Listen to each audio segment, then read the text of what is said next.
बिहार समेत पूरे देश भर में जिस तरह से ये महिलाओं के प्रति अपना प्रेम का तो प्रदर्शन करते हैं, लेकिन महिलाओं के साथ इन्होंने कितना न्याय किया है ये स्पष्ट रूप से देखा जा सकता है। और सबसे बड़ी बात यह है कि राष्ट्रपति महोदया खड़ी रहती हैं और ये बैठे रहते हैं, ये प्रोटोकॉल तक का पालन नहीं कर रहे हैं। गरीबों के साथ न्याय की बात करते थे और कहते थे कि हम गरीबों के साथ न्याय नहीं कर सके तो हम किसी चौराहे पर खड़े होंगे, झोला उठा करके चल देंगे। लेकिन अफसोस की बात है कि झोला आपने नहीं उठाए।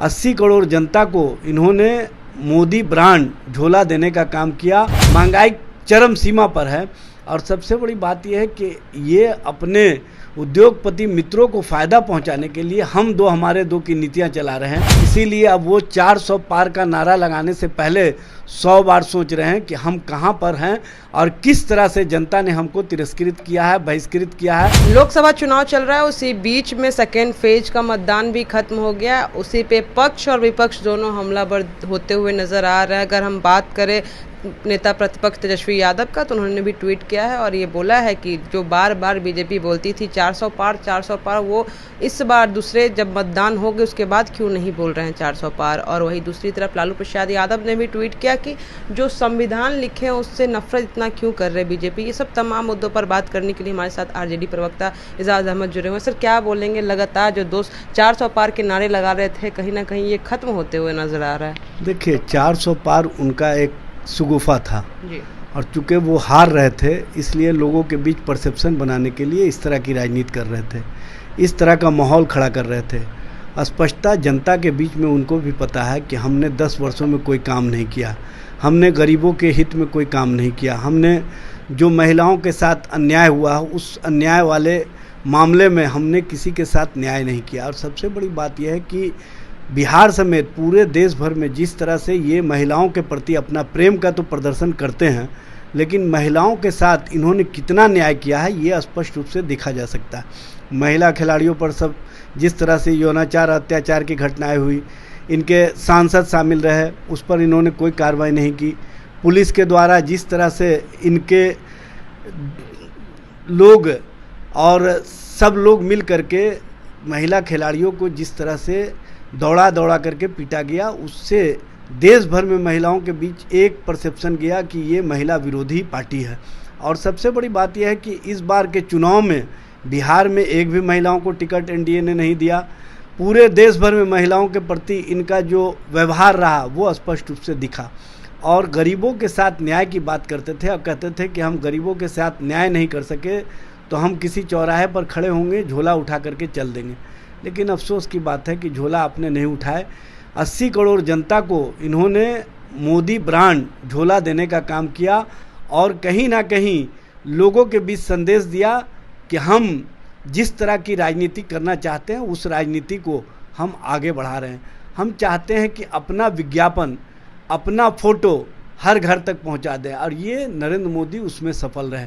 नरेंद्र मोदी जी नौजवानों को न्याय नहीं दे सके। हर साल 2 करोड़ नौकरी का वादा किए थे, 10 साल हो गया, 20 करोड़ नौकरी मिलना चाहिए था, इन्होंने दिया है 7,22,311, ये भी भारत सरकार के आंकड़े के अनुसार।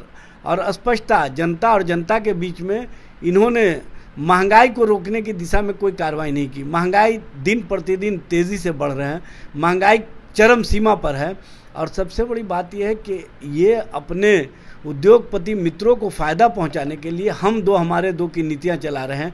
और जो इनके उद्योगपति मित्र संपत्तियों को लेकर के विदेशों में चले गए हैं, उनको लाने के प्रति इनकी कोई उत्सुकता नहीं है। और ये भरम और धर्म की राजनीति चला करके लोगों के बीच कहीं ना कहीं परसेप्शन खड़ा करना चाहते हैं। अब जनता इनकी बातों को सुनना नहीं चाहती, इसीलिए 400 पार इस बार का नहीं हो पा रहा है। देखिए, जनता मुद्दों के आधार पर वोट कर रही है और आप वोटिंग पैटर्न देख लीजिए, स्पष्टता सामने दिख जाएगा कि किस तरह की राजनीति भारतीय जनता पार्टी ने किया, किस तरह से लोगों ने भारतीय जनता पार्टी को बताने का काम किया है 2 चरणों के चुनाव के बाद कि इस बार जनता आपको सबक सिखाने के लिए है तैयार। इसीलिए अब वो 400 पार का नारा लगाने से पहले 100 बार सोच रहे हैं कि हम कहां पर हैं और किस तरह से जनता ने हमको तिरस्कृत किया है, बहिष्कृत किया है। जनता हमारे प्रति किस तरह की भूमिका निभा रही है, चूँकि जो जुमलाबाजी की है उस जुमलाबाजी का जवाब जनता समय आने पर दे रही है और स्पष्टता दिख भी रहा है। लगातार लालू प्रसाद यादव ये बात निकालते हैं और उठाते भी हैं कि जो बीजेपी हैं वो उनका कहीं ना कहीं जो संविधान के प्रति सही व्यवहार नहीं देखने को मिल रहा है और कहीं ना कहीं दलित और अति पिछड़ों को हटा रहे हैं। तो ये लगातार ट्वीट में भी ये बताया है कि आखिरकार बीजेपी ऐसा क्यों कर रही है, तो लगातार ये ट्वीट करने की क्या जरूरत पड़ रही है लालू प्रसाद यादव? देखिए, सबसे बड़ी बात यह है कि बाबा साहेब भीमराव अंबेडकर के संवैधानिक व्यवस्था को किस तरह से ये अलग दिशा में ले जाना चाहते हैं। ये प्रियम्बुल जो है भारत का, इंडिया नाम जो था उसको हटाने के प्रति इनकी उत्सुकता दिखी, और जब उसमें समाजवाद जुड़ा हुआ है तो समाजवाद को इन्होंने दूसरे तरह से परिभाषित करके उसको लगभग डिलीट करने की स्थिति तक पहुंचा दिए हैं। और सबसे बड़ी बात यह है कि ये नोटबंदी के समय जिस तरह का इन्होंने लोगों के बीच परसेप्शन खड़ा किया था वो स्पष्ट रूप से दिखा। इन्होंने कहा था कि नोटबंदी हम कर रहे हैं देश और देश के लोगों की भलाई के लिए, लेकिन देश के लोगों का भला नहीं हुआ। हाँ, इनके साथ वाले जो उद्योगपति मित्र थे उनका भला हुआ। इस तरह की राजनीति। और सबसे बड़ी बात यह है कि जो नए संसद भवन का निर्माण हुआ उसमें जब उसके शिलान्यास का समय था तो उस समय रामनाथ कोविंद जी राष्ट्रपति थे, उनसे उसका शिलान्यास नहीं कराया गया। और जब उद्घाटन का समय आया तो द्रौपदी मुर्मू जी जो आदिवासी समाज से आती हैं उनसे उसका उद्घाटन नहीं कराया गया। ये स्वयं शिलान्यास किए, स्वयं उद्घाटन किए, और कहीं ना कहीं जो लोकतंत्र और लोकतांत्रिक प्रक्रिया है उसको कमज़ोर करने का प्रयास किया है। चूँकि सबको पता है कि संवैधानिक रूप से राष्ट्रपति सर्वोपरि होते हैं और राष्ट्रपति से ही संसद भवन या कोई अन्य जो संवैधानिक कार्य हैं वो कराए जाते हैं, लेकिन ये उसके प्रति कहीं उत्सुकता नहीं दिखती। और सबसे बड़ी बात यह है कि राष्ट्रपति महोदया खड़ी रहती हैं और ये बैठे रहते हैं, ये प्रोटोकॉल तक का पालन नहीं कर रहे हैं। इसीलिए समझ में आ रहा है कि जो बाबा साहब का संविधान है, जो दलित, शोषित, वंचित को अधिकार देने के प्रति और उनको सम्मान देने के प्रति जो संविधान बना था, उस संविधान को कहीं ना कहीं अपने अनुसार ये ढालना चाहते हैं, अपने अनुसार परिभाषित करना चाहते हैं, इसीलिए इस तरह की राजनीति कर रहे हैं। बिल्कुल। देखिए, चुनाव के बीच में इस तरह से पक्ष और विपक्ष दोनों एक दूसरे पर हमलावर है, तो क्या कुछ मोड़ लेते हैं चुनाव में और क्या कुछ नतीजे निकल के सामने आते हैं, देखना लाजमी रहेगा। बने रहे देशवाणी न्यूज़ के साथ, मैं काजल सर्वेश।